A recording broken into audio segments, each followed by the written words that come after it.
The weight of the fall of Afghanistan falls heavy on the White House. We look at President Biden's response to the chaos with Amy Walter, editor-in-chief of the Cook Political Report, and Tamara Keith, White House correspondent for NPR.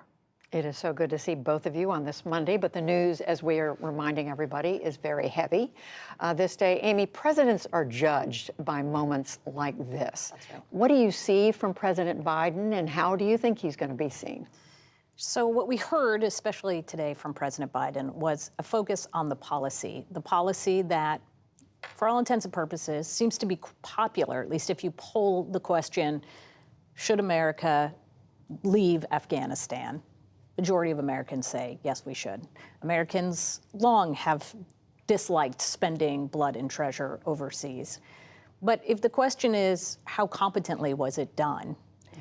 And this is a president who sold himself as someone who's going to come in and bring competency back to the Oval Office, was going to bring the adults back to the table. And on that front, he failed. And what the question will be going forward is, where will Americans continue to judge him as somebody who put a policy forward that they liked, but then the execution of it failed?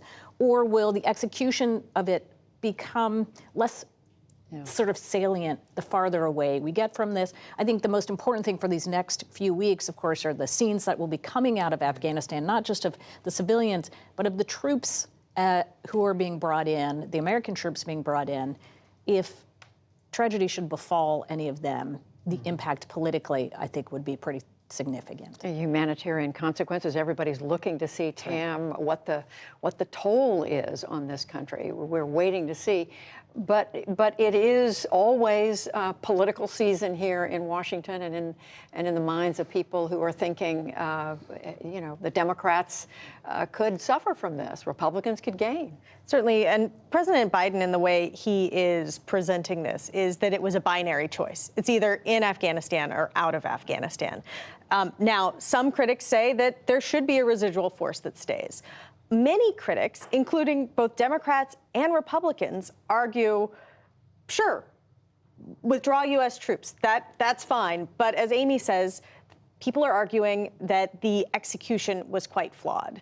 And as Amy pointed out, this is an administration who came in to be the people who could get it done, who know how to pull the levers of government to make government work. And it's not just Afghanistan. Right now, there is also a crisis at the border with the largest number of apprehensions at the border that have ever in history happened in a single month, and that number just came out. Now they say, oh, it's some Trump-era policy that's part of the problem at the border. Well, they're also blaming Trump-era policy for what's happening in Afghanistan.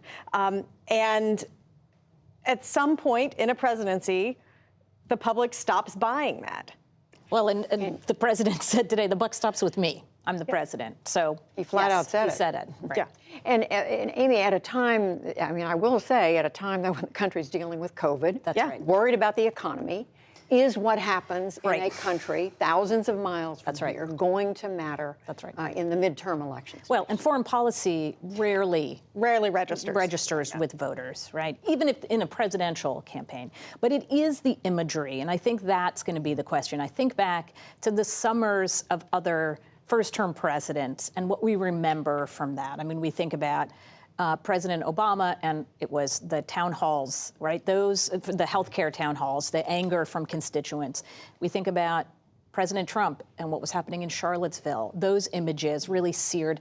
Those things, some of them were impactful for the actual election. Others of them they sort of built the story about that president, right? It was a telling moment that may not be the definitive sort of issue in the campaign, but it sort of set the course for the narrative of the president. Which is interesting, I think, Tam, when you think about the president's speech today. We spoke about it with Lisa a few minutes ago, but this was about as determined as you've seen him talk about anything in his time in office. And in a way, his tone and message on what should be done in Afghanistan has not changed a single bit from the campaign to the presidency to a speech he delivered 2 months ago to a statement he made 2 weeks ago to what he's saying now.